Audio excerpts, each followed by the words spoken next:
即使一雙手救多少世人，推敲不到無常的運。中間跟正邪難從脈搏判斷，區分量弱也為難，要救治這全心。亂世中誰是春風？自退這靈魂的痛，願跟你睡去，再做個溫柔的夢。落魄中沉默相擁，常有眼淚來作救贖。離別了，仍留下記憶都滿足。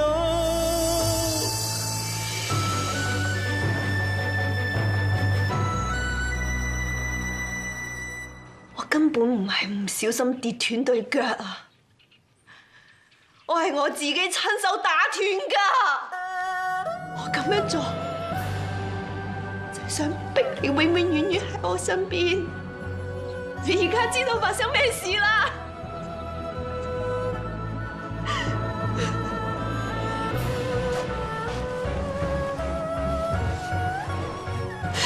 對腳係你自己打斷，你點解咁傻啊？就算我做到呢一步，都係一樣。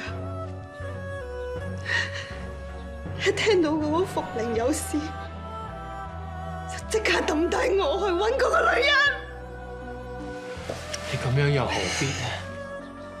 我唔使你同情。我做阿爹，就算我永遠企唔翻身，我都唔會再做你個婦女。你走啊！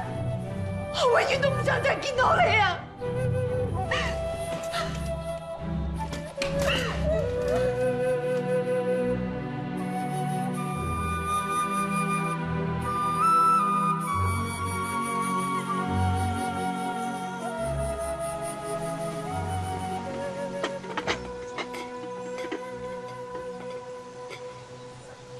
呢幾件極品牛扒係德齡親自為老佛爺精挑細選，確保入口即化。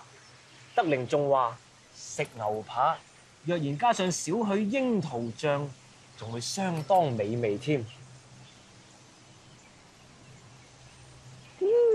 塊牛扒果然入口即化。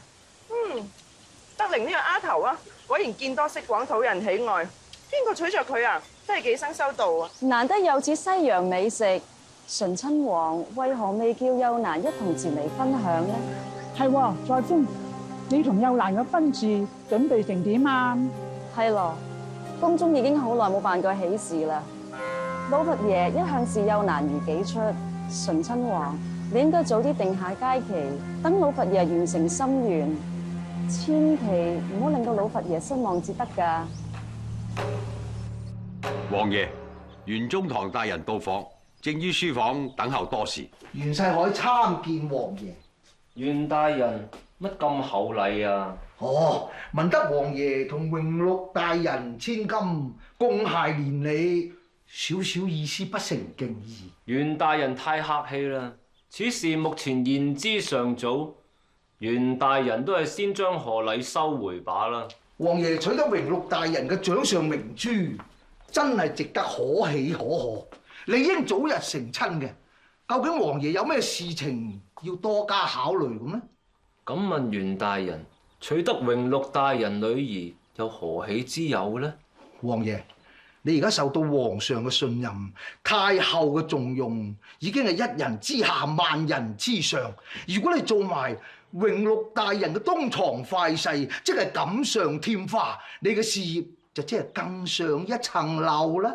想唔到袁大人竟然咁關心本王嘅婚姻大事。袁某只係希望他日王爺喺春風得意之時，記得袁某曾經為王爺嘅大婚祝福，喺太后面前能夠美言幾句咁啫。只係美言幾句咁簡單？王爺果然係通情達理之人。據袁某所知，自從李鴻章大人過身之後，佢嘅原來嘅職位一直懸空。若果王爺能為袁某推薦一下，等袁某長駐京師，同愛妾唔好再天各一方，咁我就感激不盡。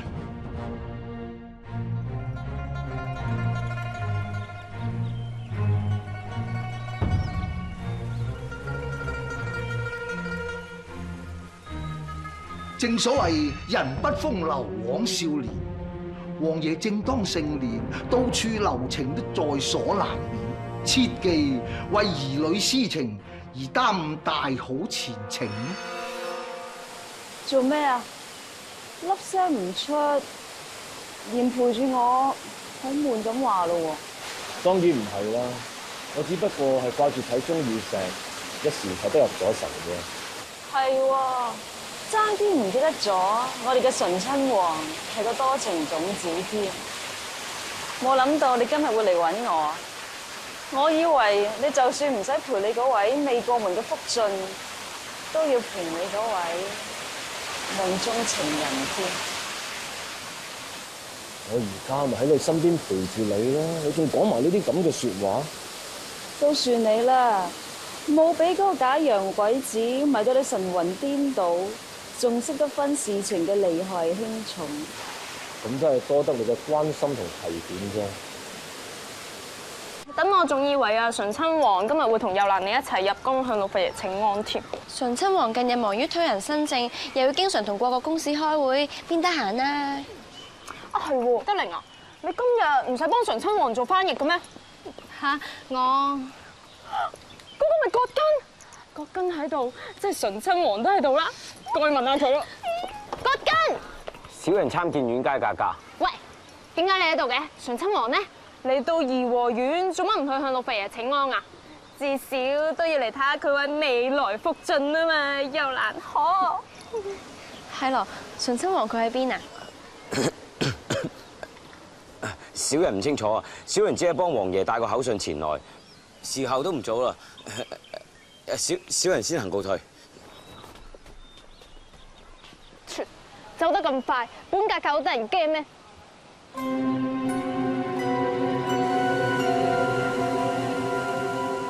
你真係捨得你嗰位德齡小姐㗎啦！你要我點講先至滿意？我係個做大事嘅人，兒女私情只不過係人生之中嘅小小點綴。放心，我絕對唔會為咗呢少少點綴而放棄我嘅大好前途。更何況有咗你，我已經好滿足。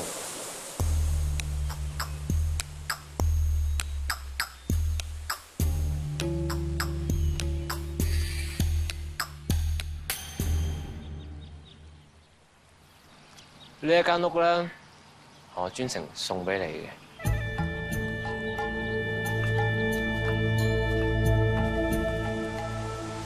葛根，本王有啲説話要同德齡小姐傾，你翻出去先。係王爺，過嚟坐低。點啊？喜唔喜歡頭先嗰間屋？間屋又大又靚，我諗都冇人會唔喜歡嘅。如果你喜歡嘅，嗰間屋以後就屬於你㗎啦。王爺，你嘅意思係以後就喺度金屋藏嬌咯喎？對唔住啊，我諗你睇錯咗德齡。德齡，你聽我講啊！你放開我！我已經聽過你嘅謊言，唔想再聽。德齡，我真係冇心呃你㗎。我早已經同太后講咗，非德齡不娶。但係太后偏偏都唔肯應承，我迫於無奈先至會。迫於無奈？如果唔係你甘心情願嘅，會有人逼到你拜堂成親？你以為我唔知咩？你只不過係唔捨得你嘅榮華富貴，你嘅大好前途啫嘛。德齡，你信我啊！我最後嗰個永遠都係你。俗語話：妻不如妾，妾不如偷。我估唔到呢句説話會應驗喺我身上。難道王爺今後就想同德齡繼續偷偷摸摸落去？不過都唔出奇啊！王爺你早就慣咗呢種偷偷摸摸嘅生活啦。德齡，你咁講究竟係咩意思？王爺，你仲想將你同月貴妃娘娘嘅曖昧關係瞞住德齡瞞到幾時啊？德齡，你係咪聽咗啲咩閒言閒語啊？但德玲唔知聽到，德玲仲親眼睇到啊！你捨得你嗰位德玲小姐㗎啦。兒女私情只不過係人生之中嘅少少點綴。放心，我絕對唔會為咗少少點綴而放棄我嘅大好前途。更何況有咗你，我已經好滿足。睇嚟王爺，你都冇説話好講啦。德玲，我真係唔知點同你解釋，不過你要信我，我同余貴妃根本就毫無感情。我最愛嗰個，一直都只係德玲你咋。你放開我啊！我唔想再聽你講啊！如果你係唔信嘅，我唯有證實俾你睇。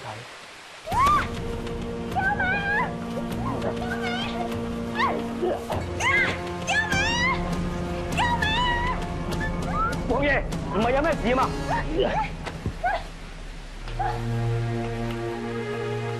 你走嚟做乜嘢？我聽到凌姑娘高聲呼叫，我以為有刺客。走！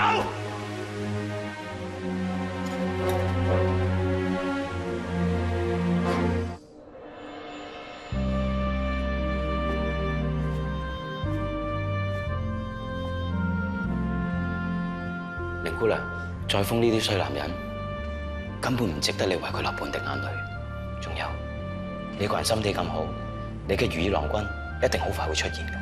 我真係唔明，權位真係咁重要咩？重要到佢寧願放棄佢自己真心愛嘅人。凌姑娘，其實喺你身邊有一個人可以為你犧牲一切，同埋好喜歡你㗎。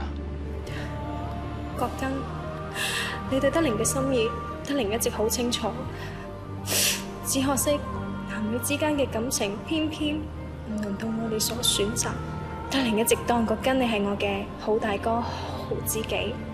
德玲亦都希望終有一日，你會揾到一個更加值得你去愛嘅人。唔係啊，其實我想，國根，你應承我，俾我自己走。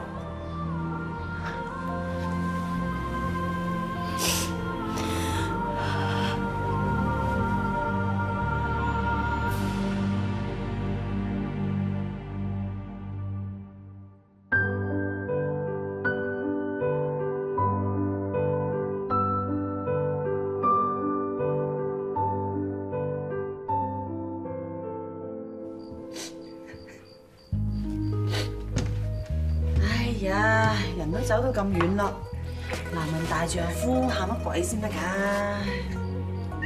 我邊有喊啫？睇你個樣啊！唉，得啦，放心啦，我唔會同其他人講嘅。唔係啊，我搣呢個搣呢下，我設計係會搣到喊嘅。你個樣真係呢個乜嘢嚟㗎？係啊，凌姑娘，佢喺法蘭西之前有個日本朋友送俾佢嘅，佢轉贈俾我。叫乜鬼嘢洋葱？我諗住搣嚟食，你睇搣極都係陣皮冇肉嘅。真係冇事好啦。都唔係㗎，其實我好嬲話再封㗎，我不嬲當佢好人嚟㗎嘛，點知佢咁樣對凌姑娘嘅啫。我知你好憎佢，但係佢真係王爺嚟㗎嘛，你唔可以得罪㗎。小姐你放心啦，我一定會沉住氣，繼續留喺王爺身邊幫你打探情報嘅。都話我唔想拖你落水咯。我已經諗得好清楚㗎啦，我要為國家、為人民出一分力，我唔想再有凌姑娘呢啲悲劇發生嘅，你明唔明啊？你幫我搣啦！誒唔搣啊會喊嘅。哎呀，你個樣好醜樣啊！道宇啊，老佛爺不知何故忽然間會上吐下瀉嘅？請問李公公，太后除咗食日常嘅餐單之外，仲有冇食一啲特別嘅食物或者藥物咁呢？冇㗎啦，真係冇？冇。杜如意，該家的確曾經服用過太醫院、周院判所開嘅藥，以抑制哀家燒渴症嘅病情。我幫太后所開過所有嘅藥，全部都寫得清清楚楚，冇多冇少。道宗，你不妨睇清楚，當中可有令太后中毒嘅藥。呢度所記載嘅全部都係補世藥材，同太后所飲食嘅亦都無相沖之處。呢份乃係當年醫治漢武帝所患燒渴症著名嘅藥方，太后服用過後，病情不知舒緩咗幾多。如此睇嚟，太后忽然上吐下瀉，似乎跟周院判大人所開嘅藥方無關。無論如何，太后嘅情況可大可小。若然查唔出病因，只怕會禍及太醫院。道眾，此事你一定要盡快查個清楚明白。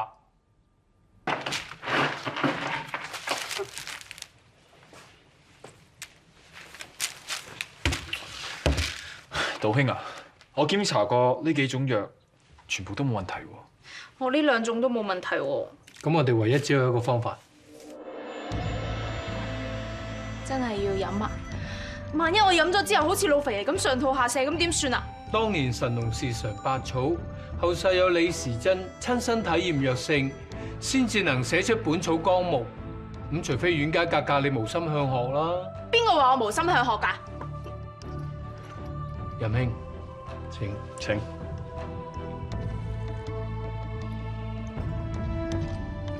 喂，有難就好啦，為咗辦理婚事唔使嚟實習，可以逃過一劫。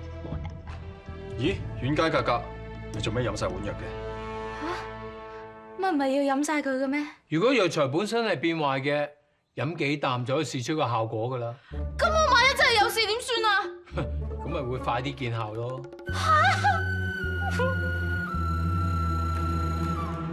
我由昨日開始就不停上吐下瀉，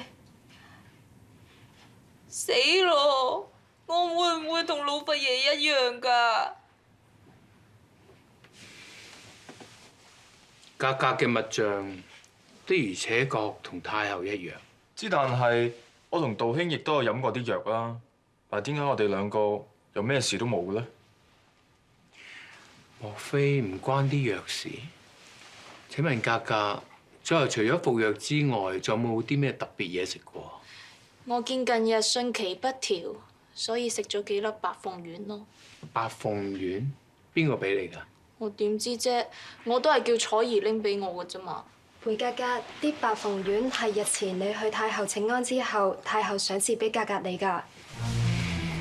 太后賞賜嘅，仲有冇得剩啊？睇嚟壽藥房呢一批嘅白鳳丸同慶親王府嘅都係一樣，有一部分有問題，有一部分就冇問題啊。照咁講，極有可能太后同埋阮家格格仔食咗有問題嘅白鳳丸，引致上吐下瀉。勞煩任兄，你幫我查一查呢一批次嘅白鳳丸係喺坊間邊一間藥行買入嘅。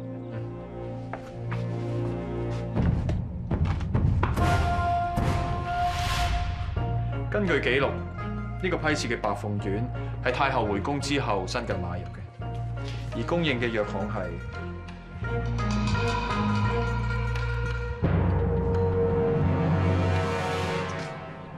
係邊一間？係良濟贊堂。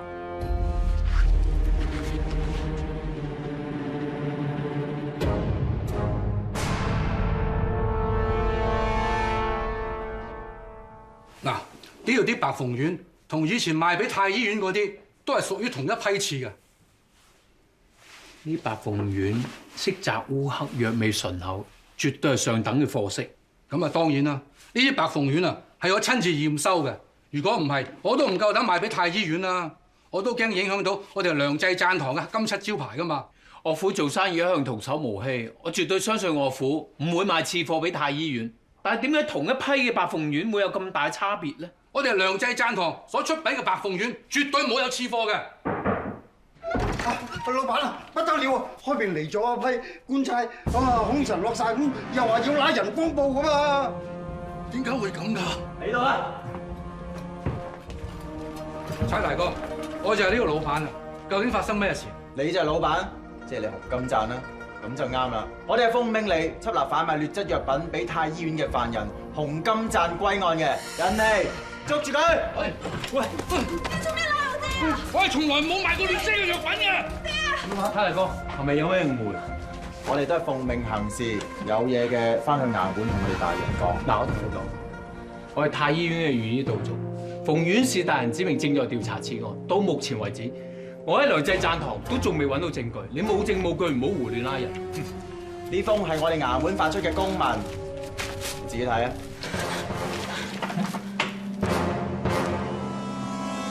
今次係太醫院主動上報，我哋都係奉命嚟拉人封鋪嘅。案件交咗俾順天府衙門接手，恐怕御醫大人你今次都無權過問。差大哥，啊！差大哥，放手！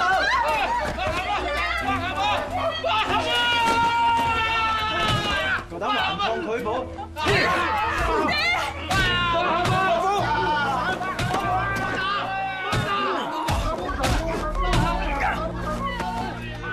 夠膽打朝廷命官，你咪想打死人？你唔好阻差辦公啊！帶佢走！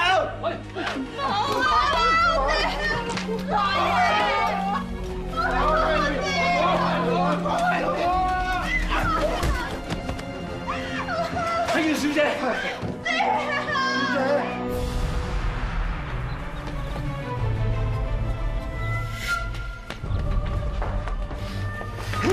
任兄，點解你要咁做？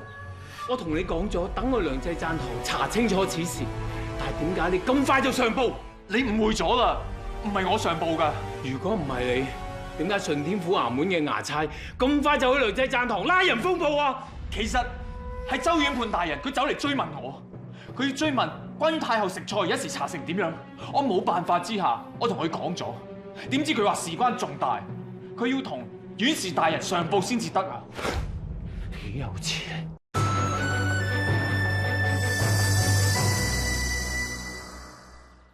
今次我岳父俾佢害得慘啊！慘得過我哋太醫院俾你位好學長害到聲名掃地。道宗，你既然查出太后之所以上吐下瀉，係因為誤服咗啲有問題嘅白鳳丸，而呢白鳳丸更係由你岳長間良濟贊堂賣俾太醫院，你應第一時間向院士大人上報至係，但係你竟然企圖隱瞞此事，你居心何在？道宗並非有心隱瞞，只係未有真憑實據之前，唔可以亂下定論。是否真憑實據？相信順天府衙門自會查個水落石出，並唔使你道眾操心。上次關八村殺害陳嬤嬤一案，道眾將佢送交刑部衙門，你就話我將太醫院嘅家醜外揚，但係院判大人你今次將此事就即刻上報順天府衙門，未免講一套做一套。今次又點同？今次事情牽涉到太后，如果唔盡快揾出元兇，萬一太后怪罪落嚟，難道道眾你要成個太醫院承擔所有責任咯？我咁做，無非都係保住太醫院嘅聲名啫。道眾去過良濟贊堂，查清楚同一批次嘅白鳳丸，都發現冇問題，所以我懷疑此案係另有內情。我哋只係太醫，查案並非我哋職責所在。道眾，你私自去良濟贊堂，難保俾人質疑你有通風報信之嫌。咪話我唔提醒你，你最好同你岳長劃清界線。如果唔係嘅話，就連皇上都保你唔住。你好自為之。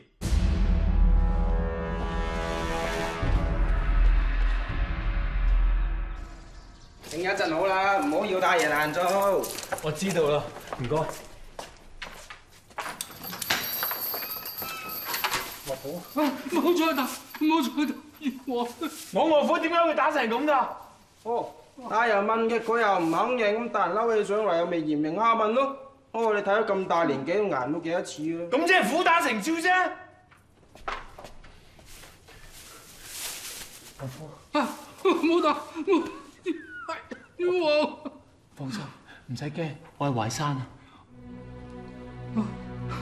淮山，你要相信我可買啲白鳳丸去太醫院，全部貨真價實㗎。我當然相信你啦。但係佢哋而家冤枉我，我用啲壞咗嘅藥啊，當新藥咁賣，我冇做過啊！打死我都唔會認啊！岳父，你諗清楚啲，喺成個製藥過程裏邊，你會唔會有啲咩出錯係你一時間諗唔到㗎？冇可能，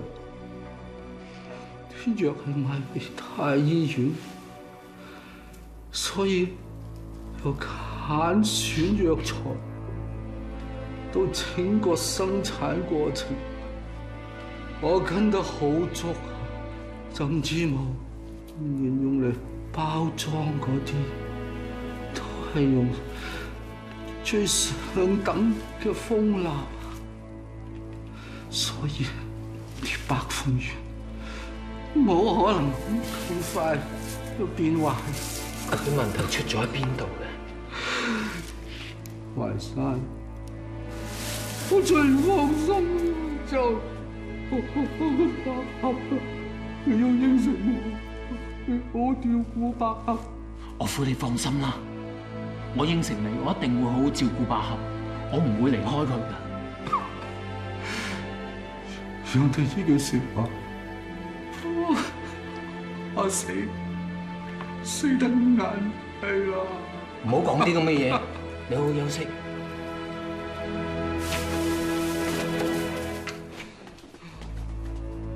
本王唔係唔想幫忙，只不過朝廷有朝廷嘅規矩。如今案件經已交由順天府衙門處理，本王實在不便插手干預。佢哋為咗想向上頭交差，對犯人嚴刑拷問，想屈打成招，實在有違大清律例。求王爺你主持公道，俾犯人一個公平審訊。佢哋咁做又確實有點矯枉過正。葛根，陣間你帶本王手諭交去順天府衙門，提醒佢哋對此案要秉公處理。係，王爺。多謝王爺幫忙。只不過此案涉及太后，事關重大，順天府衙門為咗向太后有所交代，只怕會寧枉毋縱。道中，若然你想救翻你岳父嘅，就一定要盡快揾到真憑實據，證明佢清白至得。多謝王爺提醒，卑職先行告退。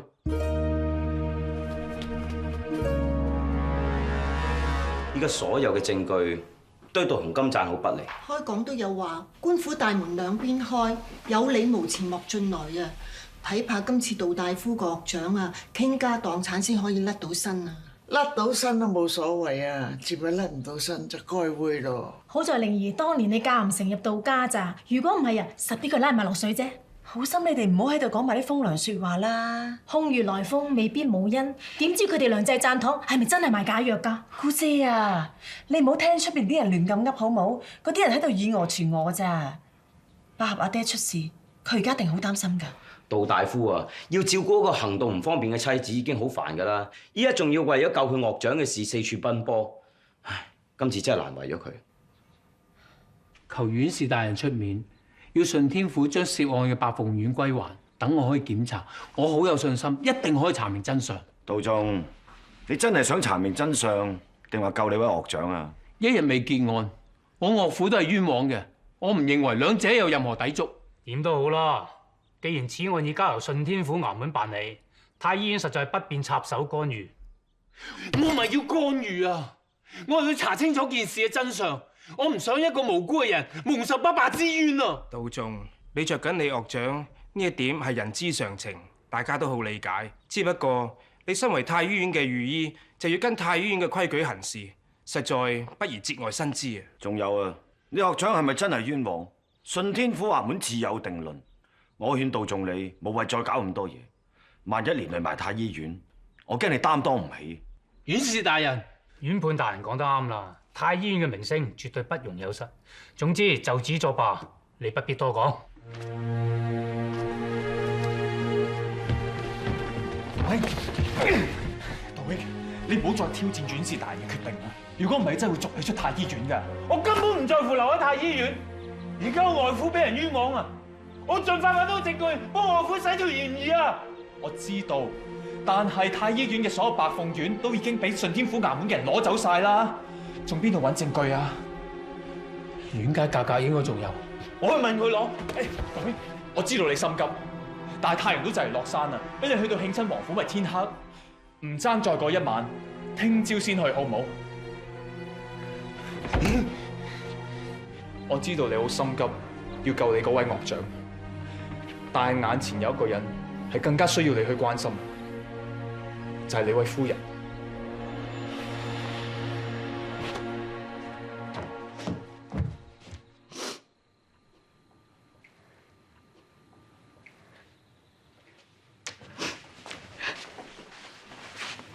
百合，咩事啊？死咗咁長，你去咗邊啊？阿爹死咗啊！你知唔知啊？我今日仲喺衙門嘅大爐見到佢，佢冇事㗎。衙門派人嚟講，我都唔信。老掌櫃帶我去大陸，親眼見到阿爹條屍啊！唔通咁都要假？老闆唔單止過咗身，仲話咗阿認咗罪啊！岳長話阿認罪，佢同我講，佢冇做過，就算打死佢都唔會認罪㗎。衙門啲人想盡快結案，屈打成招，結果你話你會救阿爹，點解阿爹會死喺大陸？點解啊？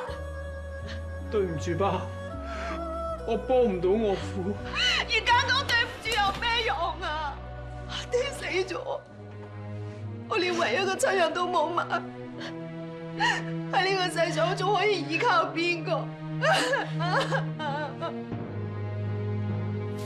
阿爹，而家你含冤枉死，我都冇辦法幫你討回清白。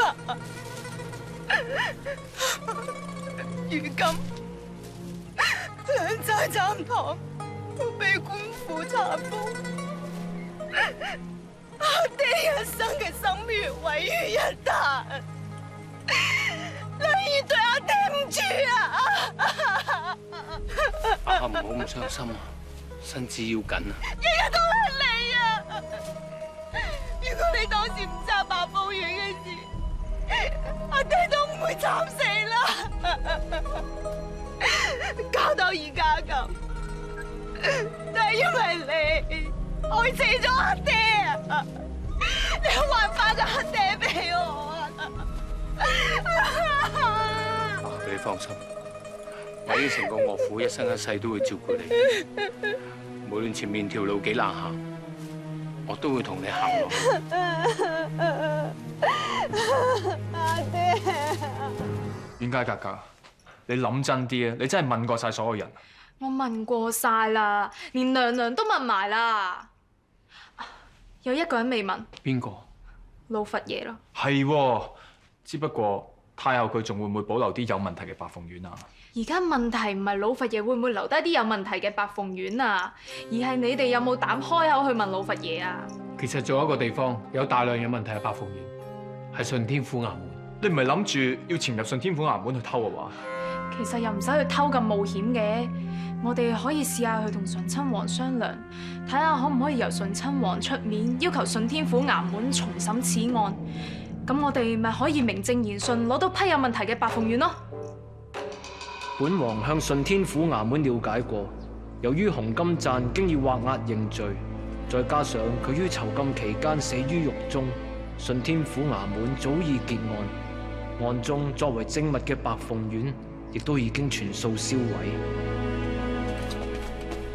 大人問成間屋都唔見道眾。柴大哥，我上公一向奉公守法，佢仲係太醫院嘅御醫，你哋揾到佢咁急，究竟係發生咩事啊？有人向我哋衙門舉報，指道眾喺良濟贊堂販賣劣質藥品俾太醫院一案裏邊，唔單止知情不報，仲協助犯人洪金贊逃走。我哋懷疑道眾係案中從犯，要拉佢返衙門審問。大人，一定係道眾，捉人！係道眾嚟嘅。快嚟！發生咩事啊？佢哋要拉壞山返衙門啊！咩話？順天府衙門派人去我家中捉我？唔係，我點解會無端端去你屋企等你啊？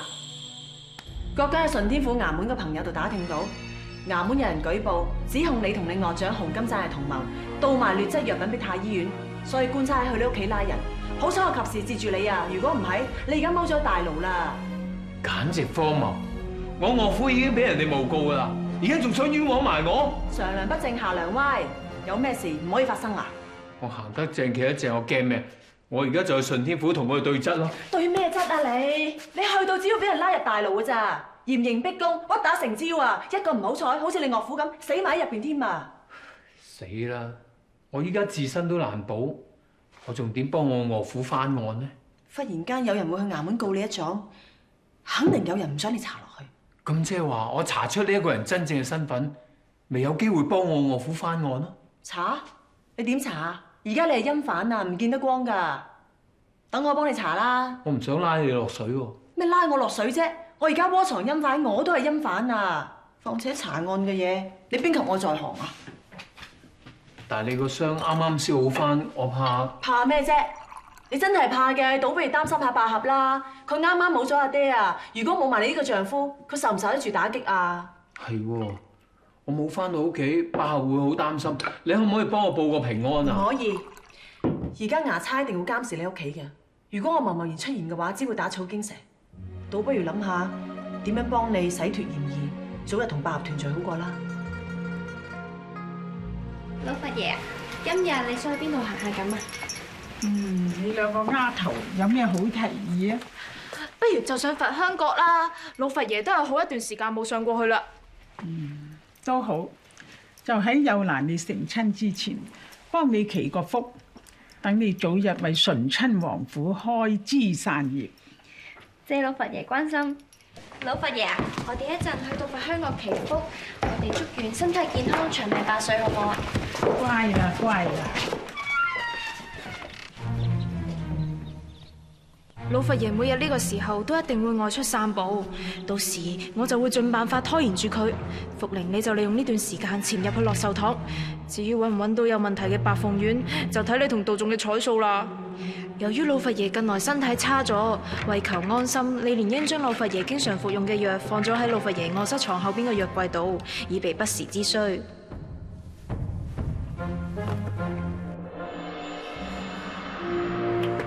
冇白鳳丸嘅，一日都係嗰個催肉櫃，人一唔喺度啫，就冇人幫手攞個老佛爺嗰件披風，就要我行多轉，因為累人累物嘅，整俾咗變嘅。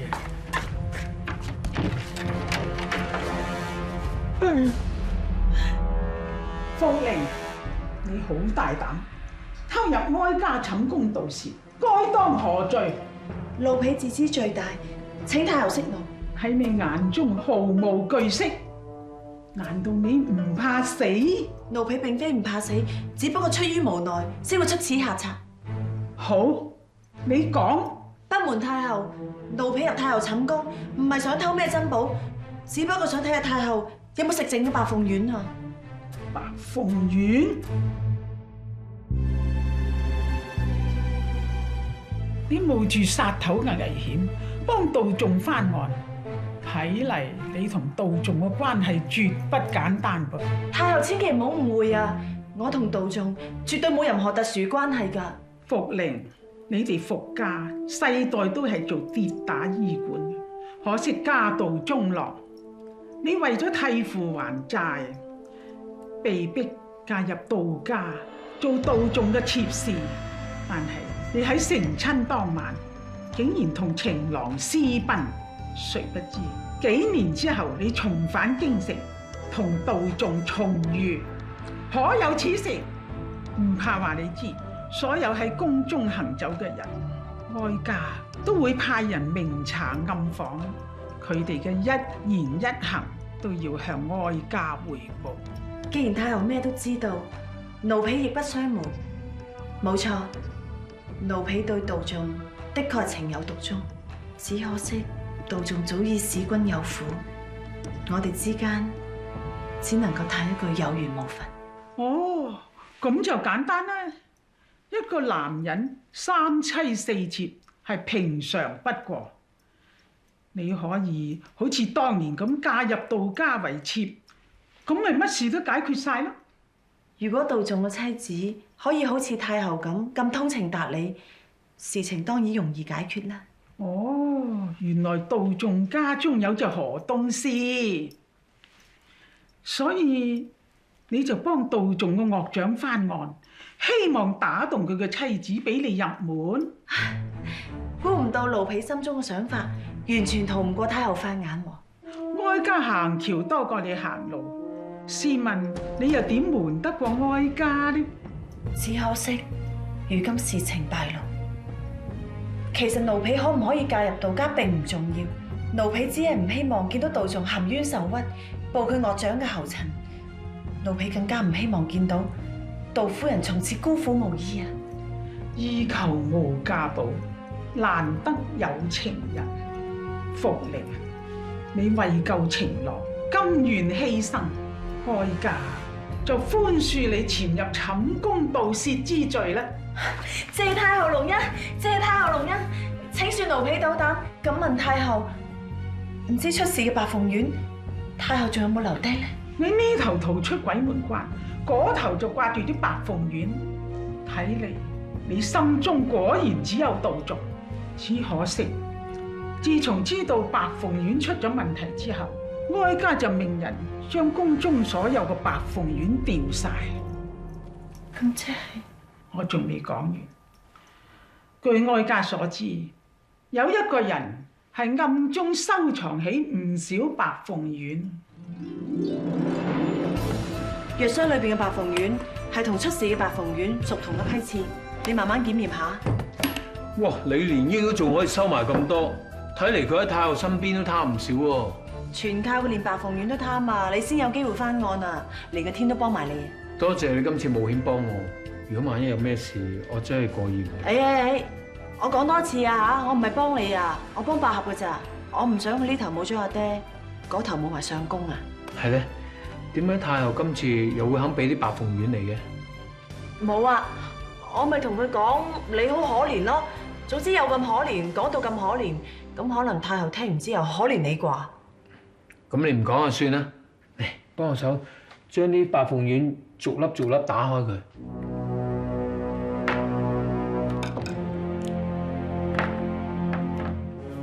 奇怪啦，啲白鳳丸嘅藥味冇變壞到嘅。唔係啊嘛？啲藥味完全一樣，冇變壞嘅跡象喎。但係點解我覺得硬係有少少怪怪地咁嘅？蜂蠟，問題出喺蜂蠟度。當心中有情，誰還懼怕冷酷槍聲？時代再混濁，有最純真笑聲。亂世中誰是春風？自退這靈魂的空，願跟你睡去，再做個溫柔的夢。落魄中沉默相擁，常有眼淚來作救贖。離別了，仍留下記憶都滿足，仍然一生滿足。